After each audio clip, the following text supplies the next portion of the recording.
வணக்கம். திராவிட முன்னேற்ற கழகத்தின் மாஜி அமைச்சர்கள், மூத்த நிர்வாகிகள் மீது பெட்டி பெட்டியாக புகார்கள். ஒட்டுமொத்த திமுகவில் கூண்டோடு ராஜினாமா கடிதத்தை கொடுத்துவிட்டு கட்சியை விட்டு வெளியே போங்க என்பதற்கேற்ப உதயநிதி அவர்கள் அதிரடியான முடிவுகளை மேற்கொள்ள உள்ளார். நண்பர்களே, இந்த வீடியோவிற்கு ஒரே ஒரு லைக் மற்றும் சப்ஸ்கிரைப் பண்ணிருங்க.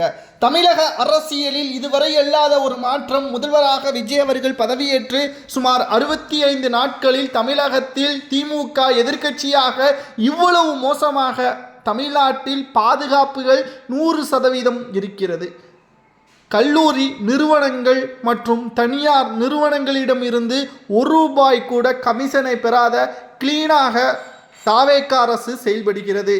திமுகவின் ஆட்சியில் மோசங்கள், குற்றச்சாட்டுகள், கிட்டத்தட்ட கமிஷன்கள், கரப்ஷன்கள் என்று தனியார் நிறுவனங்களை பேசக்கூடிய வகையிலும் திமுக எதிர்க்கட்சியாக நிலைகுலைந்து விட்டது. சட்டசபையிலிருந்து ஓடுகிறார் உதயநிதி. மு.க.ஸ்டாலின் லண்டனுக்கு பதுங்குகிறார். தலைமறைவாக செந்தில் பாலாஜி அவர்கள் இருக்கிறார் என்ற ஒட்டுமொத்த விமர்சனங்களும் இந்த 65 நாட்களில் திமுக மீண்டு வர முடியாத ஒரு சிக்கலில் இருப்பதற்கு காரணம் என்ன?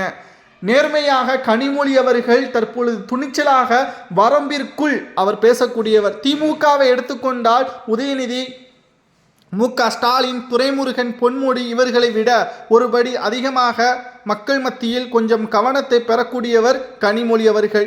அவர் மீது நிச்சயமாக நம் மதிப்பும் மரியாதையும் எப்பொழுதுமே இருக்கும் என்று எதிர்க்கட்சிகளை பல முறை பேசியிருக்கிறார்கள். தற்பொழுது திமுகவை முழுவதுமாக டேக் ஓவர் செய்ய வேண்டும் என்பதை கனிமொழி அவர்களுக்கு பலரும் தகவல்களை தெரிவித்து வருகிறார்கள்.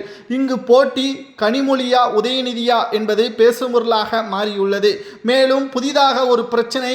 திமுக தோல்வியடைந்ததற்கு காரணம் என்ன? 36 உயர்மட்ட குழுக்கள், மு.க.ஸ்டாலின் அவர்கள் உருவாக்கிய 36 உயர்மட்ட குழுக்கள் சொன்ன தகவலின் அடிப்படையில் 3 பெட்டிகள் முழுவதுமாக புகார்கள்.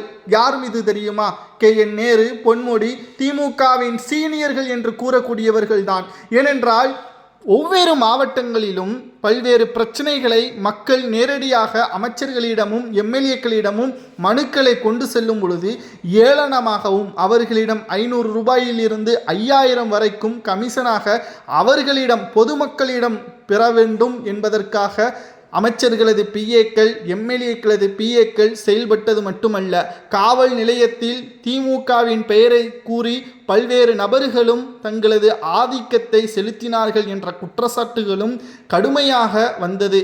இதை பற்றி புகார்களை நாங்கள் கொடுத்தோம். ஆனால் திமுகவின் தலைமை அதை கண்டுகொள்ளவில்லை. காரணம், மறைந்த முன்னாள் முதல்வர் ஜெயலலிதா அவர்கள் மறைவிற்கு பிறகு நாங்கள் தான் ஆப்போனட், நாங்கள் தான் வைத்ததுதான் சட்டம் என்பதற்கேற்ப களம் ஆடியதுதான். ஆனால் பல நாள் திருடன் ஒரு நாள் அகப்படுவான் என்ற பழமொழி ஒன்று இருக்கிறதல்லவா?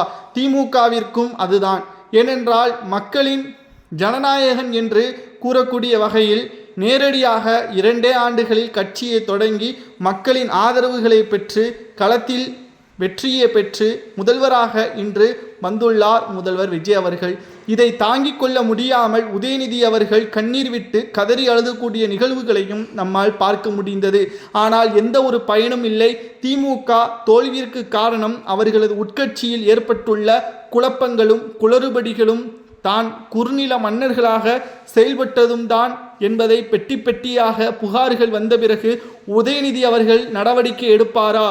உதயநிதி எடுக்கவில்லை என்றால் கனிமொழிதான் அந்த நடவடிக்கையை எடுப்பார். அதற்கு பிறகு திமுக முழுவதும் கனிமொழி கண்ட்ரோலுக்கு வந்துவிடும் என்ற தகவலும் தற்பொழுதே வெளியாகி அரசியல் வட்டாரத்தில் பேசும்பொருளாக மாறியுள்ளது. திராவிட முன்னேற்ற கழகம் எதிர்வரக்கூடிய அரசியல் காலகட்டத்தில் நிச்சயமாக நிலைத்து நிற்க வேண்டும்.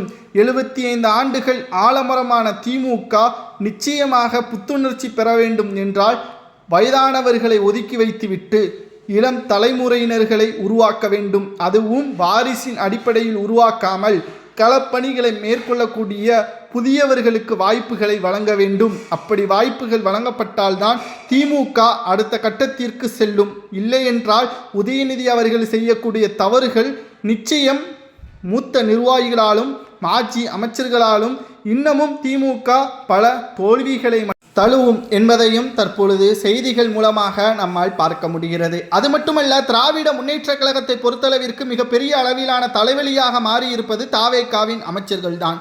ஒவ்வொரு நாளும் புதிய புதிய அறிவிப்புகள். திமுகவின் மாஜி அமைச்சர்கள் டெண்டர் ஊழல் முறைகேடு, ஒவ்வொரு டெண்டர்களிலும் சுமார் 100 கோடி வரைக்கும் முறைகேடு செய்திருக்கிறார்கள் என்பதையும் நாளுக்கு நாள் ஆதாரங்களுடன் வெளியிட்டு வருவதால் நிச்சயம் மக்களை திமுக சந்திப்பதற்கே அச்சமாக இருப்பதாக செய்திகளையும் நம்மால் பார்க்க முடிகிறது.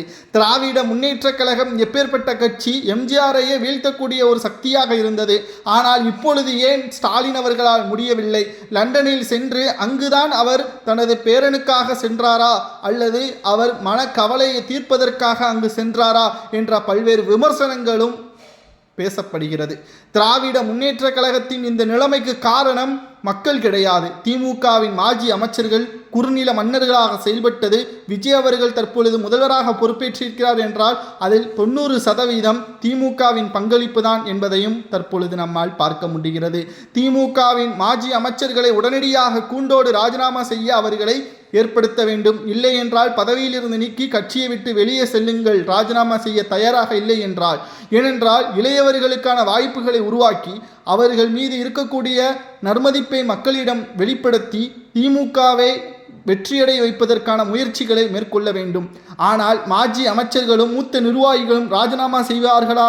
நிச்சயமாக செய்ய மாட்டார்கள். அதற்கு காரணம் என்ன தெரியுமா? இதுவரைக்கும் செய்த ஊழல்கள், அதை காப்பாற்ற வேண்டும். யாரிடம் பணத்தை விட அதிகாரம் இருக்கிறதோ அந்த அதிகாரத்தை வைத்துதான் அவர்கள் இதுவரைக்கும் செய்த சொத்துக்களை பாதுகாக்க முடியும். என்றைக்கு அதிகாரம் தன்னை விட்டு செல்கிறதோ அன்றைக்கு சேர்த்து வைத்த பணங்களும் பினாமிகளும் தங்கள் பேச்சை கேட்க மாட்டார்கள்.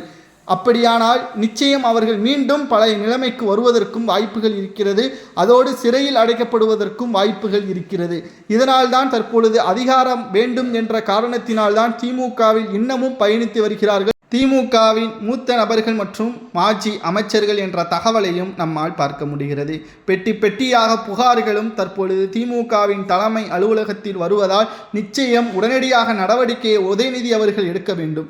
இல்லை என்றால் கனிமொழி அவர்கள் இந்த நடவடிக்கையை மேற்கொண்டு நிச்சயம் அரசியல் வட்டாரத்தில் மிகப்பெரிய அளவிலான மாற்றத்தை கொண்டு வருவார். இது நிச்சயம் மிகப்பெரிய அளவில் தலைவலியாக திமுகவின் வெற்றிக்கு பாதிப்பை ஏற்படுத்தக்கூடும்.